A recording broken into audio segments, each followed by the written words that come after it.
Hi everyone, welcome to Bikini Design Club.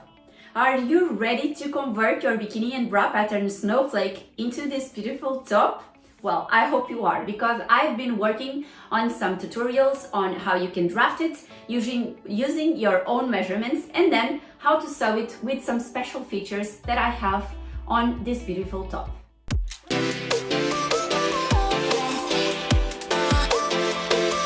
Let me talk a little bit and very short what are the differences and the features that I've included on the top. The first one are the foam cups.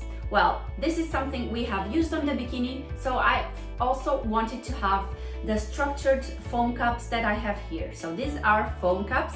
I lowered a little bit the neckline. I also included the optional strap with a little loop inside the foam, so if I want I can add some straps to this.